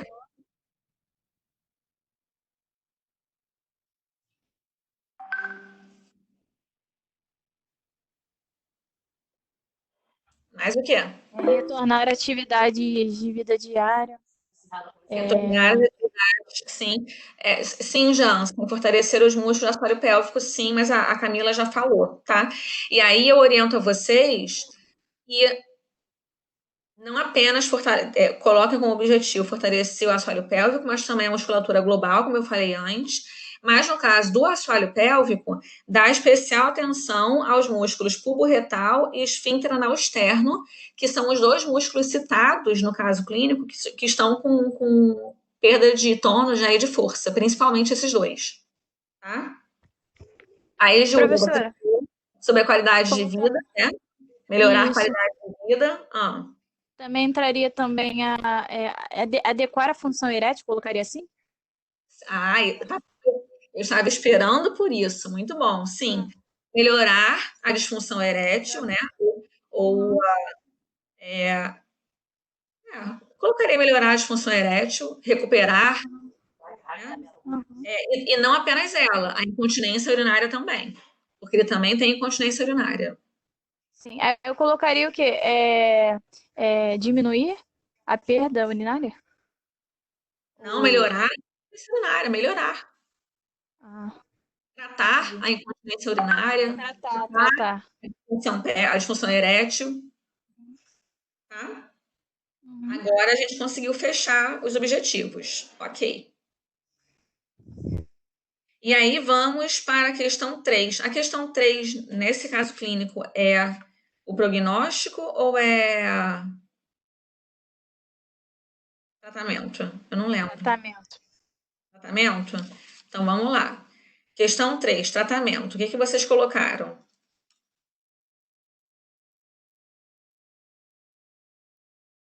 Quem se habilita? Biofeedback, ok. Com que objetivo o biofeedback? Aonde ele entraria?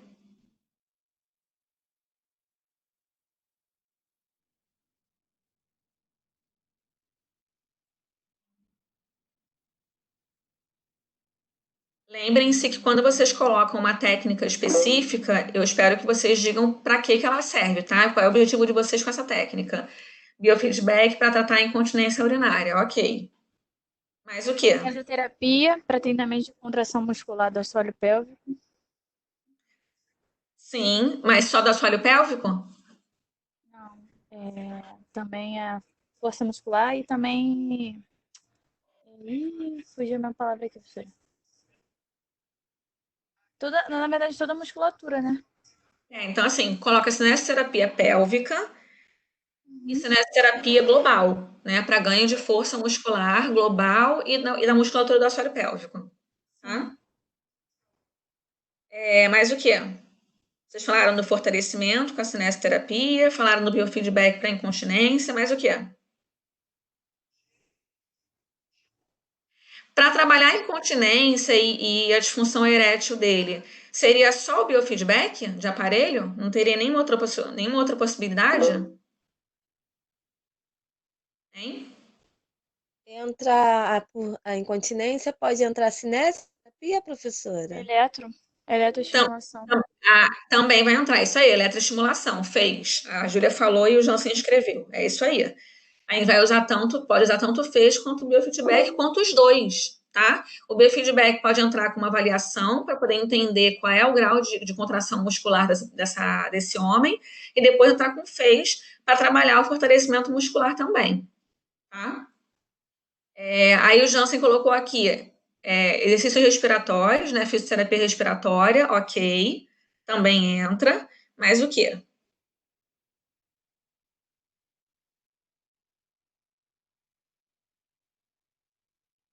Mas falta coisa.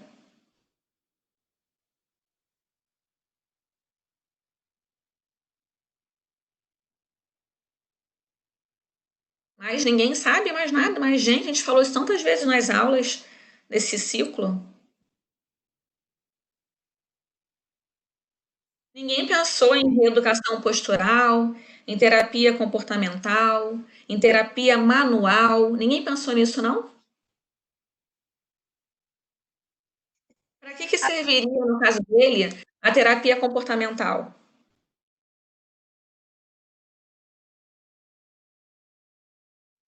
erétil, né? Para disfunção erétil e para incontinência urinária também, Eu sempre tá? esqueço.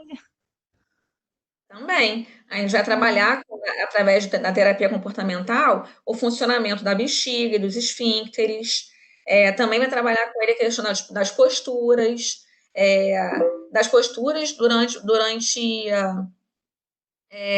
o dia a dia dele, né? Poder saber como que ele está fazendo as coisas, observar também a relação da ingesta de líquidos dele, porque pode ter a ver com a incontinência urinária dele também, tá? Então, terapia comportamental, entra diário miccional. Diário miccional também tem que ser aplicado com esse paciente, tá? Tudo isso entra na terapia comportamental, tá? Vamos lá, Jansen colocou para o tabagismo também o quê?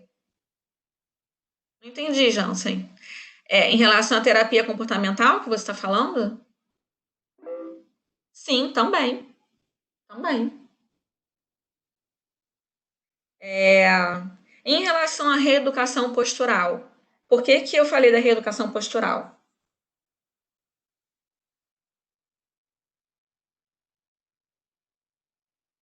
Pulando com dificuldade.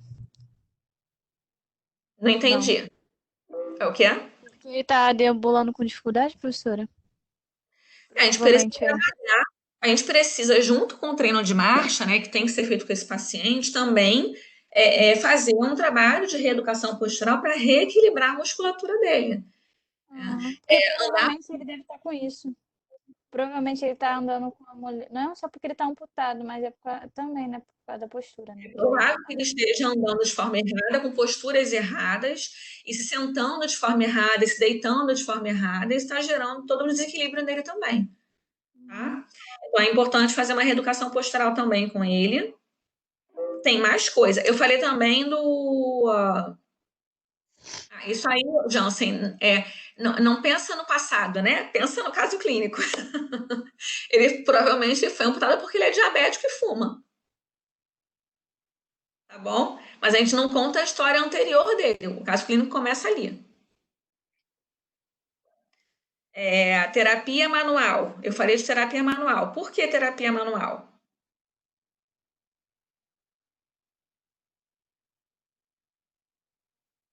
Pessoal.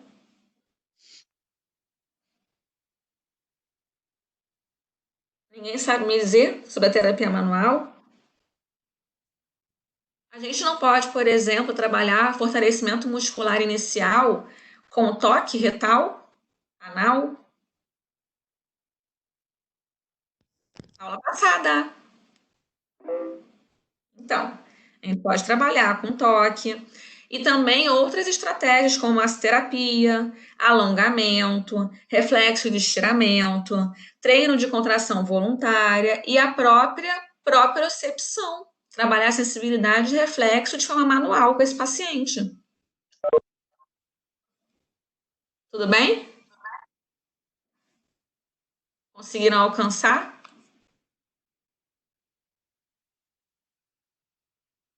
Esse paciente ele se divide em várias, no caso, especialidades de fisioterapia, né? Respiratória, pélvica, né?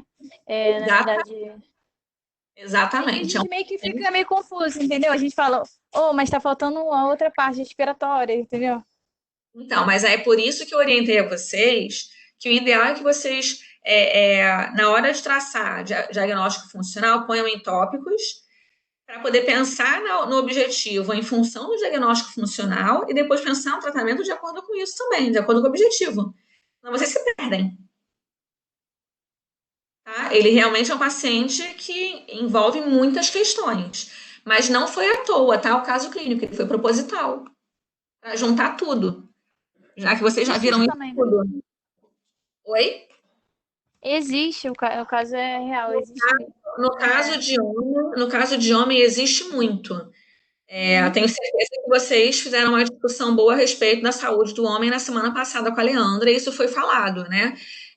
O homem ele tende a demorar muito a procurar assistência médica. Quando ele procura, muitas vezes, ele está com vários comprometimentos.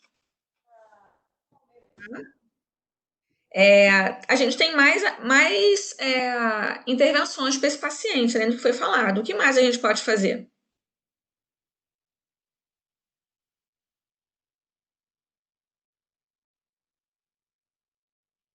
Não é importante trabalhar transferências, além do treino de marcha, fazer trabalho de transferências, de deslocamento com esse paciente? Por exemplo, de deitado para sentado, de sentado para em pé. Não é só a marcha, né? Então, isso também entra na nossa conduta. Não é importante fazer orientações a esse paciente em relação aos posicionamentos dele, em relação à prevenção das deformidades que ele pode ter. Sim. Também em relação ao controle de edema, a modelagem do coto, porque ele já foi amputado. Né? Tem 2 cirurgias aí, ó, da amputação dele e da próstata. A gente tem que fazer orientação com relação a edema, em relação ao coto, desse membro amputado. Tá? Em relação ao coto ainda, não é importante a gente fazer uma dessensibilização desse coto? Sim, apesar de não estar descrevendo aqui que ele tem que manter até o Porque fortalecimento também, para não perder. aquela sensação fantasma, lembra? Ou sensação odor fantasma, tá? O treino respiratório e fisiorrespiratório já foi falado. E, por fim, por último, no final de tudo isso, é importante a gente lembrar que ele relata que gostaria de retornar às AVDs dele, né? Então, a gente precisa também trabalhar o coto dele, né? Fazer um enfaixamento, preparar ele, porque se ele precisar usar uma prótese, né? Se ele precisar usar uma prótese, preparar esse coto para prótese. Exatamente, Camila. Trabalhar a protetização nesse paciente. É importante, se ele tiver condições de deixar de usar a muleta e usar uma prótese nesse membro, é muito melhor, ele ganha muito mais independência. Então, por que não trabalhar também com isso? Protetização desse paciente. Preparar o coto para a protetização. Perfeita colocação, Camila. Tá? Seria só isso tudo com esse paciente. Ficou alguma dúvida? Não, bastante coisa, bastante claro. Então, vamos lá. Próxima questão. Aí agora é atenção primária? Ou é prognóstico? Professora. Pode falar. Entraria também a questão do... Seria mais para orientação em relação da disfunção erétil. Porque isso dá a respeito também exemplo, da esposa dele, não sei se é...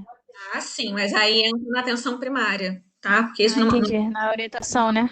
Abordagem nossa, mas a gente vai, obviamente, orientar esse paciente não apenas a procurar uma psicóloga, né, ou um psicólogo para poder tratar o casal. Terapia de casal, né? Terapia de casal se faz necessária nessa hora e terapia individual também, porque para o homem é muito difícil lidar com a disfunção erétil, tá? Então, é necessário as 2 terapias, só para ele e para ele com a esposa. Eu não sei, eu não lembro se cita a esposa no caso clínico, eu acho que não, mas se ele for casado, é interessante que isso seja feito também.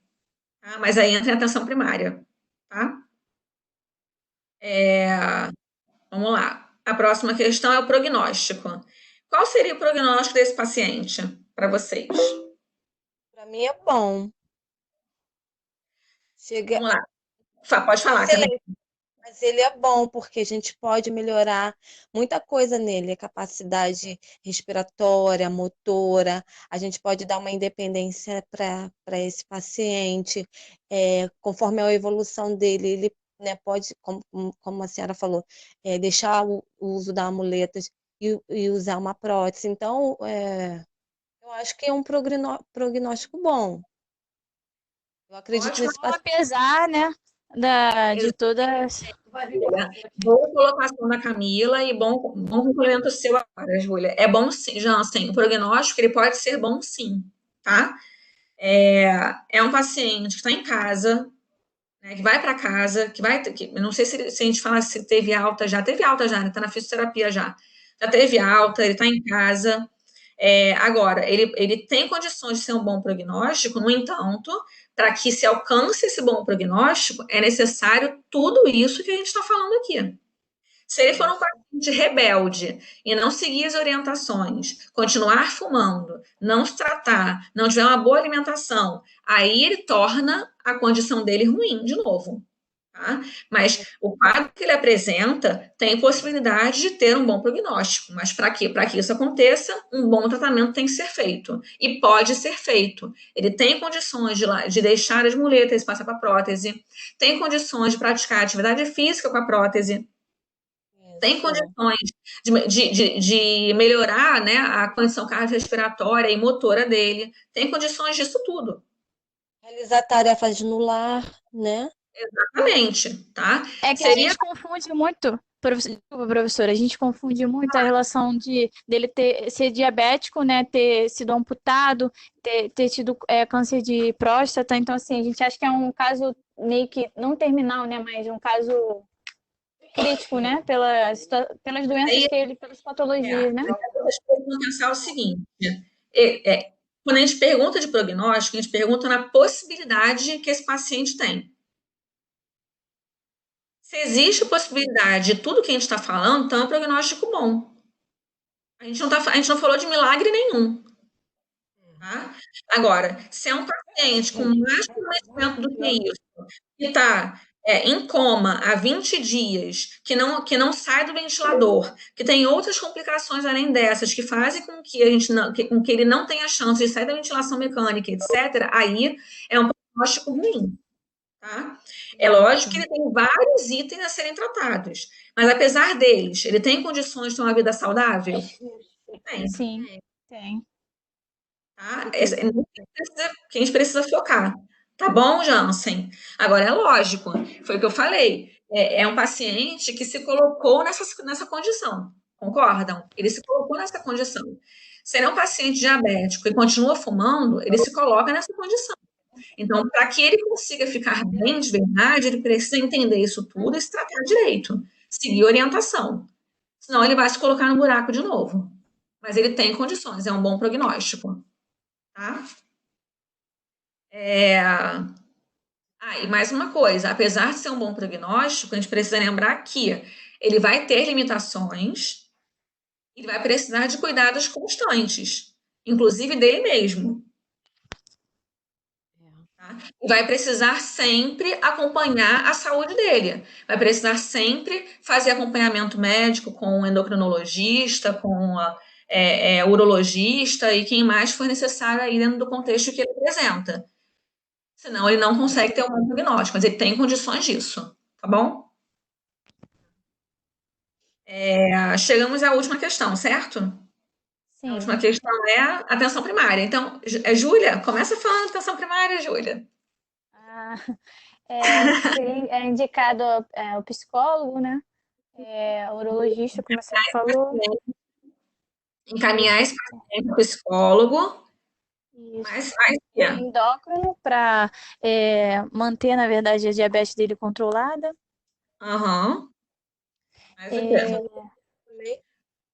Nutricionista também, boa. Isso. Nutricionista também. Alimentação, né?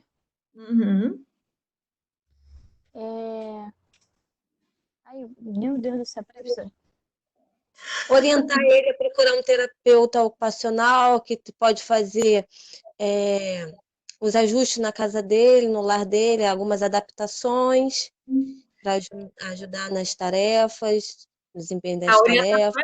Em relação à adaptação dentro de casa, nós mesmos vamos fazer, tá? Faz parte da atenção primária, mas a gente pode fazer isso. Mas também é legal encaminhar, sim, para um terapeuta ocupacional, principalmente por conta da protetização. A terapeuta ocupacional pode ajudar muito nesse aspecto. Tá? Então, vale a pena, sim. Encaminhar ao pneumo, sim, encaminhar ao pneumo, porque ele fuma, tem vários comprometimentos respiratórios, encaminhar ao pneumo, muito bom. Na verdade, ele já deve ter um, né? Então, é mais orientar que ele siga as orientações e continue com o acompanhamento. Orientar a esposa. Fazer os exames de rotina, né? Orientar para realização de exames de rotina para acompanhamento do câncer, né? Para ver se foi curado ou não, né? O câncer e do diabetes, né? Isso. A Jansen colocou também orientar a esposa. Sim, dar orientações à esposa ou acompanhante, porque a gente não sabe se é a esposa ou acompanhante dentro de casa, com relação aos cuidados com esse paciente, né? Mais o quê? Já falou das orientações e ajustes com relação à disposição interna da residência. Isso é muito importante, porque ele é um paciente amputado, tá? Para melhor locomoção dele. Mais o quê? Ele continuar com os trabalhos pélvicos, se tiver possibilidade, em Exercícios casa, exercícios, estimular. sim. Orientação quanto a exercícios domiciliares, sim, ótimo. Mais o quê? Estimular a parte da sexualidade. Sim, aí a gente vai encaminhar, aí a parte da sexualidade, especialmente se ele for realmente casado, cabe ao psicólogo. Então, a gente vai orientar que esse paciente se encaminhe ao psicólogo caso haja algum não entendimento entre o casal em função do que ele apresenta, tá? Falta uma coisa, duas coisas na atenção primária. O quê? Controle do... Não sei, professora. Orientar a prática de atividade física regular assim que possível e também a realização das atividades de vida diária dele, que ele não deixe de exercê-las. São orientações importantes para ele, porque se a gente não orientar, especialmente a parte de atividade física regular, ele pode ser um paciente candidato ao sedentarismo completo, porque ele tem uma capacidade pulmonar ruim, ele fuma. Ele agora pode se tornar um paciente acamado, porque ele está amputado, né? Então é preciso que oriente com relação a isso também. Jansen, não temos essa informação, meu amor. Não complica. Ele Já é faz tão... natação. Deixa eu ver o que é. O Jansen perguntou qual foi o tipo de cirurgia. O caso clínico fala isso? Não fala. Então, já tá não... especificando demais, né? Professora, ele já faz natação, mas aí continua orientação para fazer atividade física aquática, né? No caso, hidroterapia. que ele continue, se ele gosta de natação, que ele continue com ela, por exemplo. Mas que a gente orienta não interromper a atividade física regular, só que agora ele operou de novo e agora está amputado, e está com disfunção erétil, aí o paciente pode ficar, por exemplo, depressivo, né, nesse momento. Então a gente precisa estimular que, além de tudo que a gente já orientou, ele também se preocupe com o retorno à atividade de vida diária dele e atividade física também regular. Com certeza. Tá? O Jansen está preocupado com a função erétil do paciente, porque ele é homem. Mas eu acho que no caso dele, eu acho que é o de menos. A disfunção dele. Exatamente. Eu, assim, poxa, diabético, já, eu assim, não tô dizendo que ele não vai conseguir, mas, poxa, já é amputado, diabético, já tem problema respiratório, qualquer coisa, ele vai ter infarto, vai morrer. Não, professora, não dá. Mas a preocupação do Jansen é que é o seguinte, melhor morrer do que ficar com disfunção erétil. A preocupação dele... Verdade. Jansen, ô Jansen. Essa é a preocupação do rapaz, entendeu? É que o corpo pode morrer, mas o bichinho lá não pode, não. Tem que estar vivo. É por isso que esse paciente está assim, porque acho que só pensava nisso. Aí não tratou as outras coisas, professora. Não tá respirando não é o problema, né, Júlia? O problema é o não tá levantando, tá tudo ok. A gente dá um jeito. Que só que no caso dele, a gente vai conseguir ajudar, mas nem tanto, porque ele tem 60 anos também, né, professora? Não, ele é ainda um homem em condições de ter uma vida sexual. Realmente. Né? Na verdade, Idoso jovem. Exatamente, idoso jovem. Tem homens de 60 anos hoje em dia que você nem diz que tem essa idade. Né? O problema realmente é que ele não se cuidou até agora. Então, ele se colocou nessa condição porque não se cuidou. E o que professora... Pode falar. Desculpa, é que eu estava lendo aqui, aí tem um tópico que, na verdade, eu não sei se colocaria nos objetivos, eu esqueci de falar, Que acho que era. Peraí, deixa eu só achar aqui, professora, que eu anotei, mas não. Que ele tinha uma discreta hiperemia, alguma coisa assim. Não, mas aí é discreto, Necessidade então ela de. não classifica nenhuma alteração mais importante pra gente, Ah, tá? entendi, tá bom.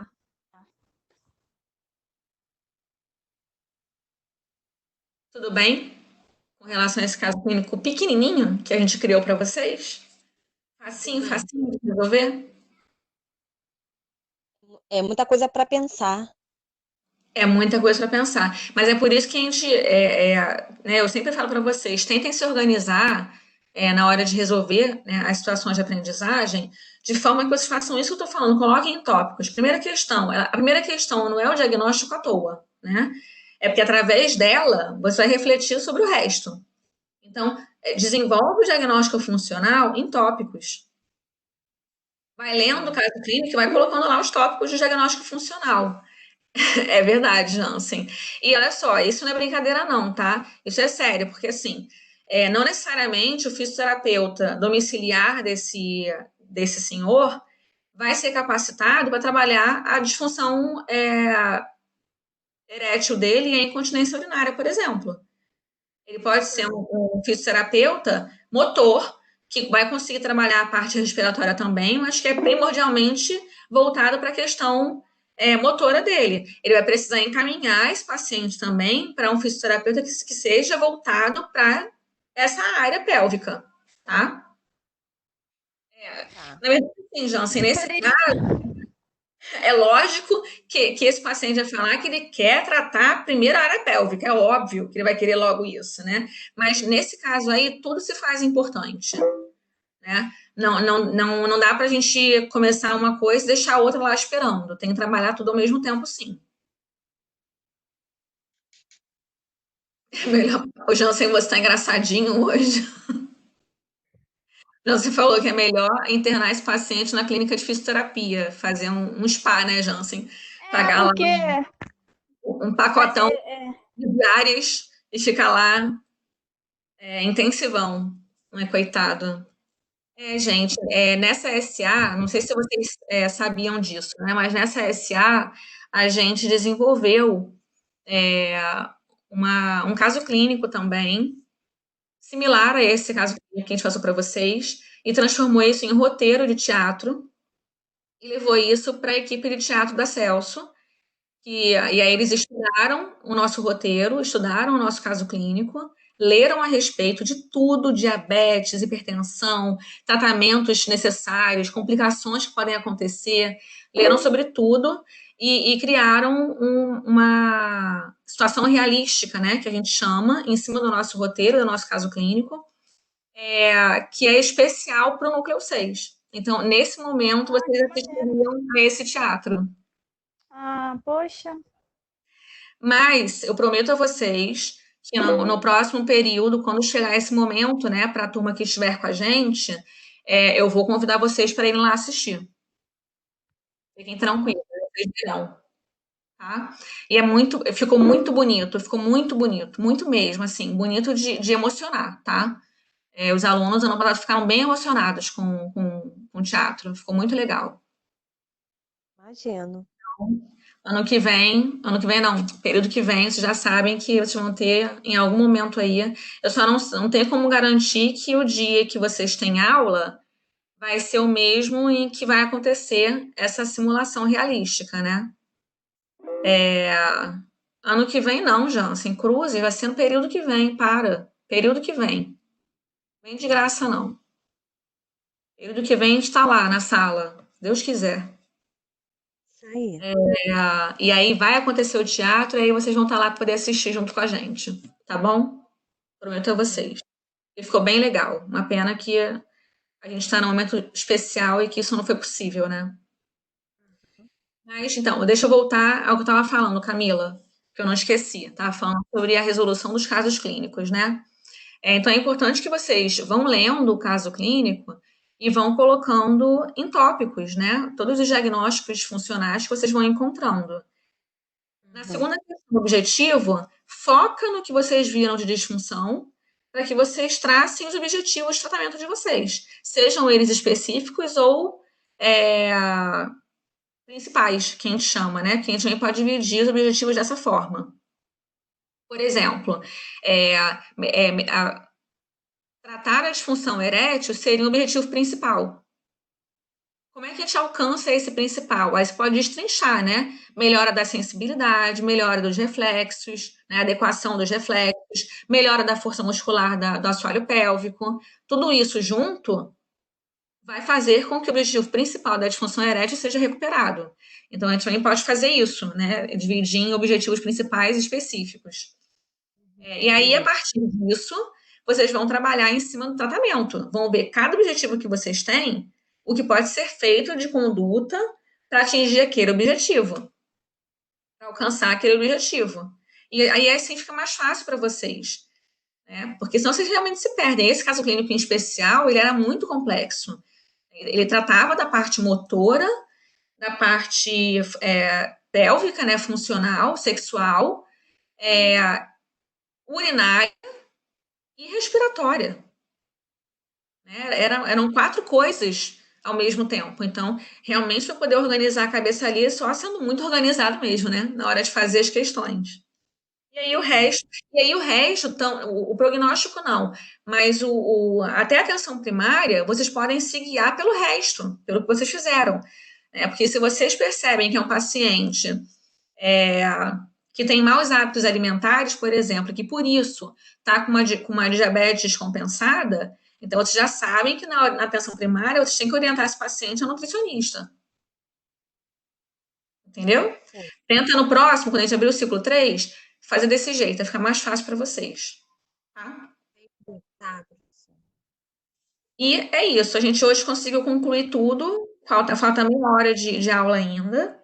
Professora, pode falar. Complementando, desculpa, de novo, mas o que a senhora estava falando é um complemento. A gente, como fisioterapeuta estudante, né, quando a gente formar, a gente vai ter que se especializar em várias áreas, porque ver como que um paciente ele passa por várias, respiratória, entendeu? Parte motora, assim, entendeu? É difícil, né? Mas é complicado. Na minha época de formada, desculpa, fui beber uma aguinha. Na minha época de formada, considerava-se o fisioterapeuta como generalista. Né? A gente saía da faculdade como fisioterapeuta, ponto. Não existia um fisioterapeuta especialista em tal coisa. O que acontecia era um fisioterapeuta, inevitavelmente, você ganha mais experiência em uma outra área, né? Você se considera fisioterapeuta especialista em tal área, porque a sua área de atuação primordialmente é aquela. Mas na hora de um concurso público, por exemplo, não existia divisão. O fisioterapeuta é generalista, tem que saber tudo. Hoje em dia, esse cenário já começou a mudar bastante. Então, já se considera o fisioterapeuta especialista nas áreas de atuação dele e de formação também, tanto em relação à pós-graduação quanto em relação a mestrado e doutorado. Mas, infelizmente, alguns concursos públicos ainda colocam provas com questões generalistas. Né? Então, na hora que você vai fazer um concurso, você é obrigado a estudar um pouco de tudo para poder conseguir ter mais chance de ingressar naquele concurso que você está fazendo. Mas na prática da assistência, a divisão hoje em dia já acontece. Então, a gente já conhece no nosso círculo profissional aqueles colegas que atuam com tal coisa na hora de indicar o paciente. Tá? Então, assim, hoje em dia não é que você tenha que saber e que se especializar em várias coisas. É bom que você não seja focado só em uma delas, porque senão você fica muito restrito na sua área de atuação. Você fica muito limitado, digamos assim. É bom que você passe, de alguma forma, por várias áreas de conhecimento para que você consiga, né, numa situação dessa, de um paciente particular, por exemplo, que tenha tanto problemas respiratórios quanto motores, ajustar as deficiências dele sozinha. Mas não significa que você ser especialista em respiratória, por exemplo, e não entender de fisioterapia pélvica, faça de você uma fisioterapeuta ruim, de forma alguma. Tá? O que vai acontecer é que se você pegar um paciente como esse, que tem tudo junto, você pode se ver, você pode se ver na situação de precisar encaminhar esse paciente para um fisioterapeuta a mais que junto com você faça um trabalho global nele, né? Mas hoje em dia, na verdade, é muito difícil que você seja expert em tudo. A gente não vai saber tudo. A gente pode saber um pouco de tudo, mas ser expert em tudo a gente não vai ser, né? E aí a minha experiência, por exemplo, né? Eu tenho algumas áreas de especialidade a nível de formação, a nível de prática tem outras, porque nem sempre tá tudo junto, né? A nível de prática tem outras áreas, né, de atuação, e tenho experiência em respiratório, por exemplo, que é uma área que eu não me considero especialista e que eu nem gosto tanto, mas eu fui obrigada a ter experiência na área porque eu fui militar. Então, lá eu tive que aprender tudo, eu tive que me virar com tudo. Mas eu não me considero uma fisioterapeuta respiratória, de forma alguma, não sou especialista nessa área. Então, se algum paciente meu precisar especificamente disso, ele será encaminhado. Eu não tenho a pretensão de ser Deus. A gente não precisa ser, tá? E não tem nenhum problema nisso. Tudo bem? Tudo bem. Alguém tem mais alguma dúvida, alguma colocação, algum comentário? Eu não, professora. Não? Então, vamos aproveitar essa meia horinha que nos falta, não toda ela, mas só uma partezinha, para falar um pouquinho da avaliação de roteiro, né? Da avaliação teórica que vai acontecer na quinta-feira.